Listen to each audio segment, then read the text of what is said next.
Hi, everyone. Thanks for joining us for today's Conversations Over Coffee with me, Rabbi Steve Warnick. Today, I am delighted to welcome Sabrina Malach, or Malach in the Hebrew, because, royalty. She deserves that, to the conversation. I look forward to asking her about Shoresh, Canada's Jewish environmental education, awareness, and advocacy program, as well as just conversing with her about how important it is to be outside and to connect with our natural habitat as an essential element of our lives and our well-being. But before we get to that, we're on Facebook, YouTube, and betzedek.tv. If you like today's conversation, don't forget to give us a thumbs up and share it with your friends. Comments are always appreciated and help us get the conversation to more people. If you have any questions for our guest or for me, please be sure to put them on Facebook or the YouTube chat, and we'll do our best to bring them into the show. With that out of the way, allow me to introduce Sabrina, who began working with Shoresh in 2011 after spending 6 years working and volunteering in the Jewish food movement in New York and Israel. She participated in the Adamah Jewish Farming Fellowship in 2005, graduated from the Eco-Activist Beit Midrash in Jerusalem in 2006, and worked as the program assistant for Hazon 2006 to 2007. Upon returning to Toronto, Sabrina got her MA in Environmental Studies from York University with a focus on pollinator protection in urban centers. Having recently returned from maternity leave, Sabrina is excited to continue to support Shoresh's mission to lead, inspire, and empower our community to become Shomrei Adamah, protectors of the earth. Hi, Sabrina, welcome. Hi, Reb Steve, thank you. That's a wonderful bio. It's like I always say when I read people's bios that we write them for our mothers to be proud of us. Yeah, that's funny. It took my mom a while, but once, actually, it's funny, this is me gloating, I was on the cover of Hadassah magazine years ago, and the tagline was "My daughter, the farmer." And my mom was, you know something? I remember that issue. My mom was proud at that moment. Before that, she's like, "Oi, my daughter's a farmer," and then she's like, "My daughter, the farmer." So we were talking about that before we went live on the show. I asked you the question about does Shoresh still find it difficult to recruit people and to engage people because of the sense that, certainly when Jewish environmental groups in general, when they really first began, they started on the margins, and you have that image of the Jewish hippie farmer. mm-hmm. It's like, we all say that, Jewish mothers want their kids to be doctors, lawyers, accountants, but like my daughter, the farmer. Yeah. So you face that with your mother. To what extent does Shoresh still find it challenging to deal with this image of environmentalism as being crunchy granola? I've noticed a real trend away from that. I've been working with Shoresh since its inception. So, 13 years ago, we were definitely seen as this innovative organization that was doing work on the fringe. But as we've grown and as the climate crisis has become more urgent, and I would also say the mental health crisis has become more urgent, I think people have realized that they need connection to the natural world for their own well-being, and also for the well-being of their children and their grandchildren. At one point, we could have been like, oh, those environmentalists, but I'm pretty sure at this point, most people can recognize we are all on a ship together. And that ship is not in the best of health right now. And so, whereas, a few years ago, the Jewish mother's ideal might have been a doctor or a lawyer. Maybe now it's like, oh, my daughter's helping to fix the ship that's sinking. Like, that's pretty honorable work. And I'm going to help because we're all in it together. So I think our it still is a challenge for, the culture to catch up and be like, we're all part of Shoresh. this is our organization because we're all working towards the same goal. There's still sort of a little bit of insider outsider notions, but yeah, I'm hoping we'll get to a point where the community realizes like everyone is part of Shoresh. It doesn't matter as long as you breathe, eat, or go to the bathroom, or have anyone young that you love and care about. It's probably wise to like jump on board and start working with us so that we can all become Shomrei Adamah, which are protectors of the earth, which is actually mandated to us in Genesis. We're told like that's our role here to work and to protect the land. So we're here to help people remember how to protect the land. I'm reminded of the Israeli folk song "Ein li eretz acheret," which I have only this land, which of course it comes out of, I think, the Israeli psyche of always being under siege and under attack, and that I have no place else to go, so therefore I have to defend this land.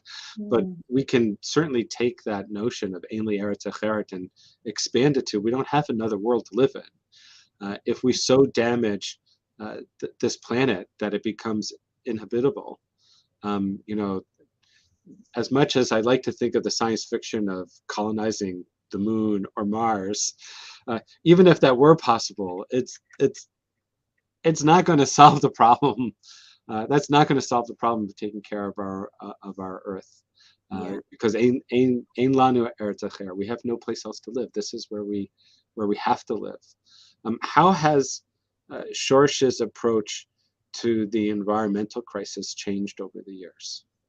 I just want to go back to something you said. First of all, I don't know that song. I would love to hear it. I don't know if we can post it on Facebook or whatever, or if you want to teach it to us, but it sounds like a beautiful song.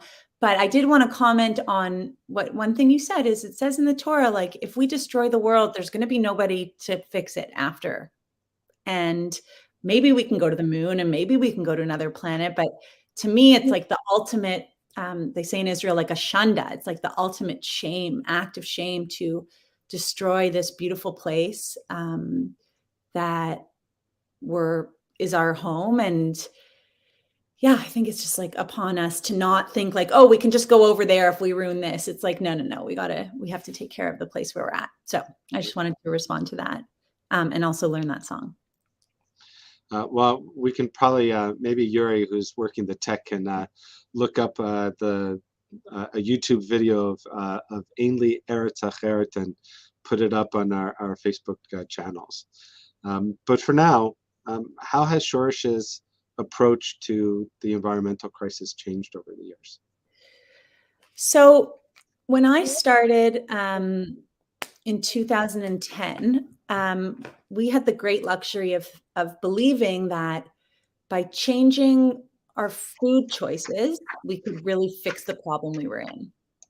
So everything was revolving around food. And that was sort of the theme of like the whole Jewish environmental movement at that time. So we used to run a one-day conference for like 200 people at the JCC called the Shoresh Food Conference. And the tagline was kosher, local, organic, oy vey. It was like, how do you choose? We also ran community gardens in Vaughan and Kensington Market. We planted gardens at shuls and schools throughout the city. And we were really focused on food and feeding the poor and getting people to think about where their food comes from. And that is still really, really important. But what has changed since then is the urgency of climate change. I mean, we saw the weather go from like extreme winter to 14 degrees yesterday. There's floods in Brampton. It's happening. Undeniably, the IPCC just came up with a new report that's like climate change is happening, and this is how we're responding to it in terms of being vulnerable or resilient. So it's no longer a question. So that's really what's changed, is that we were in this really kind of sweet crisis of being able to talk about food and where to get eggs and how would we get kosher organic meat. And now it's like, wow, how are we going to survive climate change? How do you live without seasonal regularity? How do we take care of people when like everything is so uncertain? So we've moved away from like really having gardening and food as our focus to focusing on what we call nature connection, because we believe that in order to get the community to a place where they can protect the earth and act as in act as climate activators, we all need to fall in love with the planet and have both feet on the ground, and feel really connected to the earth, because you will only protect what you love. And frankly, I think we're all very distracted with our screens and with money and the cost of living and inflation and war and COVID, and everything's a distraction. But the more we can put both feet on the ground and literally hug the trees and realize that they're giving us oxygen to breathe, they're our family, the more inspired and empowered we will be to protect them. So it's sort of become more of an urgent issue. And what's also changed is the Jewish environmental movement overall has grown dramatically. So we're part of what's called the JOFFE network. And JOFFE stands for Jewish Outdoor Food, Farming, and Environmental Education. It was launched by Hazon, a shared organization that we both love, a few years ago. And there's something like 35 or 40 JOFFE organizations who are working together and have been working together for the last 10 years to build the movement. So we were never isolated, because we were always part of these other organizations, but now we actually have like a field that we're a part of, and a network that's international, that gives us a lot of support and credibility. Even though we're the only Jewish environmental organization in all of Canada, and that can be isolating sometimes, we are part of this bigger movement, which is incredibly supportive and helpful. What's the reach in Canada? How many people does Shoresh reach on an annual basis? On an annual basis, I would say, like before COVID, probably like 5,000. Now it's harder to trace. I could say, okay, we have 3,000 followers on Facebook, but our programs have all scaled up quite a bit. Like one of our signature programs right now is called the Shoresh Outdoor School. And that's an after school program that bridges Jewish life with the great outdoors. And we launched that in partnership with UJA a few years ago. And now we're running that independently, but it originally was 1 day a week, and now we're up to 5 days a week. And that program, the demand for that is growing tremendously. We also launched another program in 2021 called Yesod, which is a 1-year foundational program for B'nai Mitzvah students, and they meet twice a month outside, and they learn wilderness skills and how those integrate with Jewish values, and that filled up without us even marketing it. So our programs have really sort of developed, and demand for them has grown tremendously over the years. Now we're moving into a place, actually, which I'm really excited about, where we're hoping that we can flesh out programs that will support people throughout their entire life cycle. So from cradle to grave, literally, and stay tuned for that. Right now, our focus is a lot on youth, but we are going to be hopefully designing a whole plethora of programs for the entire life cycle, so that nobody ages out, and that people can grow up with Shoresh and really feel like this is their community. How do you think you scale it? I'm actually surprised that it's only 5,000 people that you reach. 5,000 is a little bit more than 1% of the Canadian Jewish population. The Canadian Jewish population is somewhere around 450 to 500,000 Jews in Canada. Mm-hmm. So 5,000 people is just about 1%. And it's surprising to me, because I've only been back in Canada for a couple of years. Mm-hmm. But some of the things that I've noticed is that climate change seems to be the top 3 of the political issues across the political spectrum. Canadians care about climate. That seems to be a really important issue for them. The second thing, which I'm in awe of, is how much time people spend outdoors, even in the winter. I look out my window, I see people running in the freezing cold, and they get all the equipment, right? They get the cleats for their sneakers and wear all the right stuff. And number of people that go snowshoeing and skiing and cross country skiing and ice skating, hiking in the wintertime. It's amazing to me. And then also the number of people that spend time in the summer at a cottage. There just seems that Canadians Jews too spend a lot of time outdoors. Mm-hmm. So that notion of nature connection, it seems like it'd be more obvious to me than it is. Yeah. How do you scale? Interesting point. Look, I think we need to really unpack what you mean by our reach. Like in this world, is it digital reach? Because then it's for sure more than 5,000. Or is it like how many people do we get outside participating in our programs and events? So that's what I was sort of referring to, but I still think the numbers are low. And I think part of it is maybe people don't realize they're connecting to nature when they are, or the piece that Shoresh really brings is integrating the Jewish values into it. So saying like, yeah, when you're at the cottage looking at that sunset, like there's probably a blessing you could say for that, or like, There is. Yeah, right? There's a blessing you can say for that. Right. And when we hear on the news, like this stuff about climate change, like there's stuff in the Torah that requires that we take action. So we're trying to sort of highlight that personal piece, which is the cultural and religious and spiritual piece, which I think, yeah, that might be like sort of like the missing narrative. But I'm not sure. I'm not sure why everyone didn't hop on board when we had these gardens, or when we go to the farm. We do one really interesting element of our programs is our products. So we have a shop online where we sell our honey from Bela Farm, and we sell beeswax Shabbat candles and Havdalah candles and Hanukkah candles. And that has really grown tremendously over the years. I think people like the idea of, maybe people are at the cottage in the summer, so they can't come to the farm, but they can support us by voting with their dollars and buying the products. And it makes for like a really beautiful story around the table or beautiful gifts. So that's been a way to really diversify our outreach to people who might not have the time to do the after school programs or to come to the farm or things like that. Yeah. What has Shoresh been doing for the Shemitah year? For those that are watching and might not be familiar, this year is a Shemitah year. The Shemitah year is every 7 years. The tradition has it that for the land of Israel specifically, but Jews have kind of adopted different practices around Shemitah wherever they live.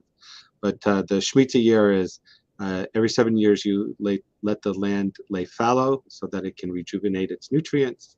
You address the economic inequalities between the haves and the have-nots. Debts are forgiven, indentured slaves are released, and it's called a Shabbat Shabbaton. There's an element of spiritual rejuvenation for the community, not just for individuals on the Shemitah year. I spoke about this on the High Holidays on Rosh Hashanah. That's available on www.bethtzedek.tv. What has Shoresh been doing for Shemitah? So Shoresh has been doing quite a lot of education around Shemitah between the last Shemitah year, 7 years ago, to now.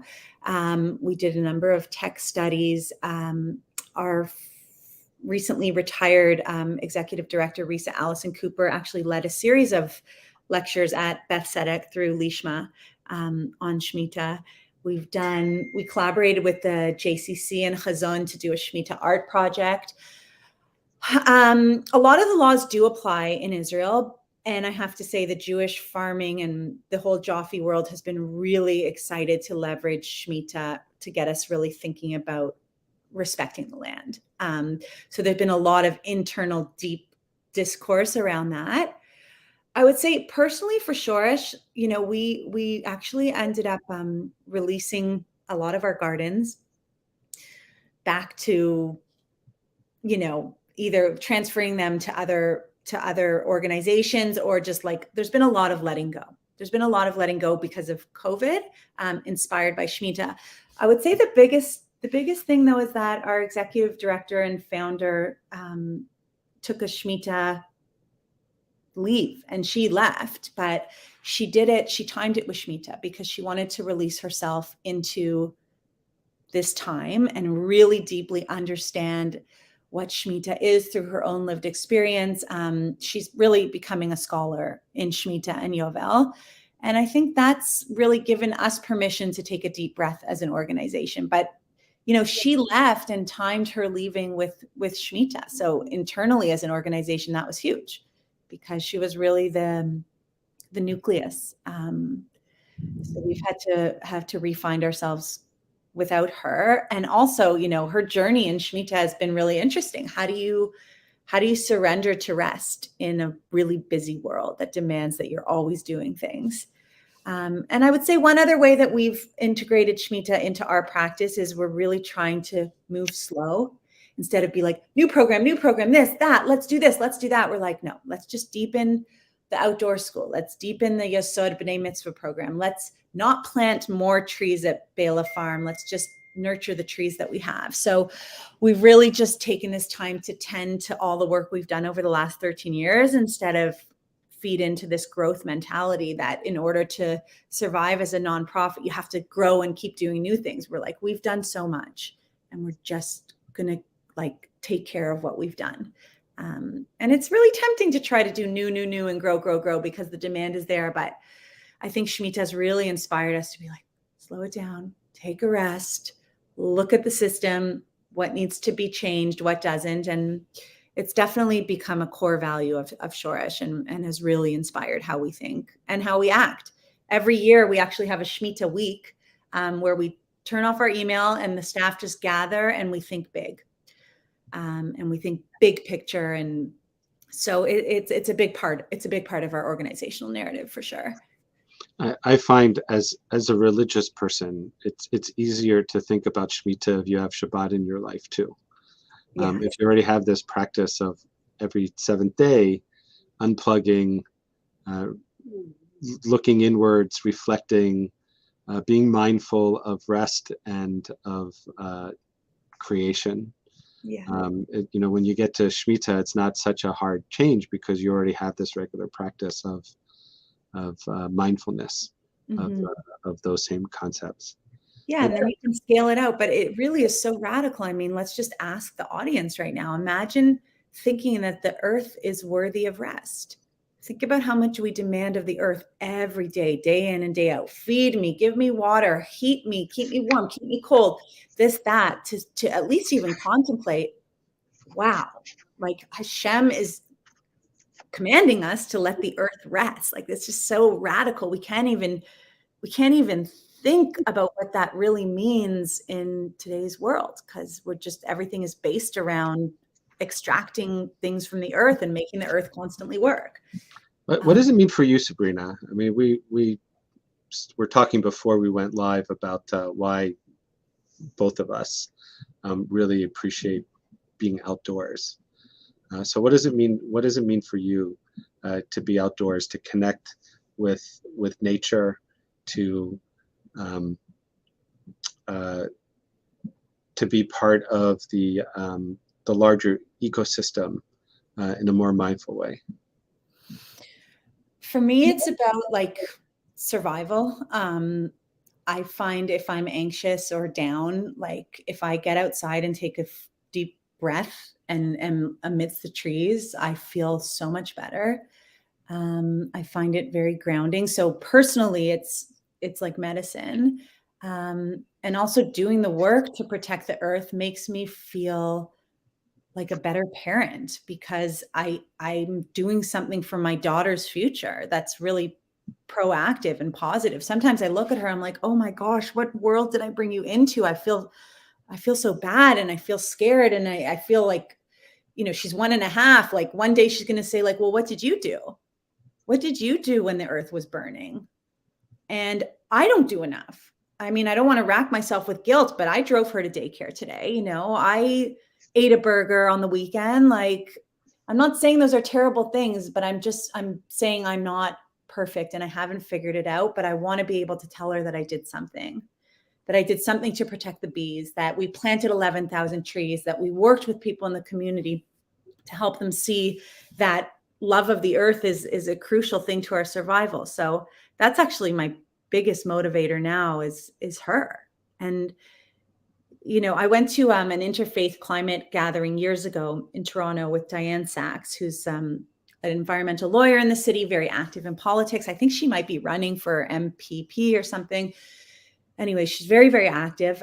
She's a member of the Nariver Synagogue, but she started the workshop off with a brief meditation saying, close your eyes and think about a young person that you love and hold that person in your heart. And I thought about my niece, who was 3 at the time.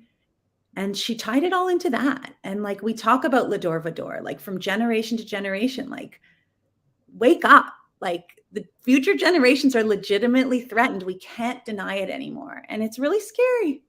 And like, but what we can't let the fear freeze us. So Shoresh is just trying to not have the ship sink. It's also, you know, the other thing that's challenging, I find, about conversations about the climate and the environment is that it's so overwhelming. Yeah. You know, it's so overwhelming that people freeze up in that, sure. You know, how am I as one person going to really address this? And the answer is that everybody doing a little bit is what's going to make a big impact. Yeah. Well, that's what I was saying. When we used to talk about food, it was great. It's like, what kind of wheat are you going to use in your challah? Or like, where are you going to buy your kosher organic chicken? It's harder to tell the story now, which is why we keep coming back to love and why we keep saying you can only protect what you love. So let's all fall in love with nature, because nobody wants to hear more doom and gloom. I certainly don't. I can barely listen to the news. So our approach is still one of love, but it's also one of responsibility. And we do need to wake up, but we don't need to wake up in a way that we feel frozen. So this is like, we just keep bringing it back to love and connection and getting people outside. And again, that personal connection to Judaism and the environment makes it like a double win. Well, it's not just Judaism. It's, you know, in some ways, the move to urban centers and the industrial age disconnected us from the cycles of nature. And yet I think that one of the reasons why we, so many of us just find that sense of spirituality and of connection outdoors as being so profoundly meaningful is because there's something embedded in our DNA, in our experience, that when we reconnect with the cycle of the earth, it's very comforting. And you know, because the Industrial Revolution has been 200 years, which is, you know, 200 years of disconnect with thousands of years of being, you know, subject to the cycles of the world. I mean, you look at the Torah and all of the pilgrimage festivals; they were not historical festivals in the way in which the Torah describes them. They're agricultural festivals, and so I think there's something about that reconnection that is so satisfying, specifically because it is so natural. And what's actually unnatural is the disconnect from the world. And so in that ways, I guess Shoresh is aptly named because it's about connecting with your roots, and connecting with the roots of the world. Any last thoughts you want to share with our audience today? Clearly, there's a conversation we could have for hours and hours and hours. I mean, I think my last thought is that, you know, Shoresh is the sum of its parts. So whether you've come to any of our programs, whether you follow us on social media, you're already a part of the family. If you're like in Canada, you know, breathing, eating, interested in Jewish connection to nature. So yeah, just like come along. We're here to do good together. And I think everybody wins when we start to all live in accordance with this value of becoming Shomrei Adamah, protectors of the earth. And at the very least, you know, you can start by just buying our honey for Rosh Hashanah or coming to the farm and meeting the bees. That's a really sweet way to get involved and to start the journey. To find out more about Shoresh, visit them online, www.shoresh.ca. If there ever were a time to make a commitment, start with a commitment to the environment, do it this year. This is the Shemitah year. This is the time in which our tradition focuses our attention specifically on recommitting ourselves to the world in which we live and to being mindful that we are connected to this world. And Ein lanu eretz acher, we have no place else to live except for this place called Earth. So we hope that you'll join us for that. Thanks, Sabrina. I look forward to Beit Tzedek partnering with Shoresh, continuing its partnership into the future. And I'm inspired by this conversation to look for ways to increase that partnership as we move forward. I want to thank everyone for joining us. Be sure to check out Shoresh online and also, of course, Beit Tzedek. Lots and lots of activities and opportunities to be inspired and enabled to live a meaningful Jewish life. www.beth-tzedek.org. Thanks, everyone. We'll see you next week. Bye-bye.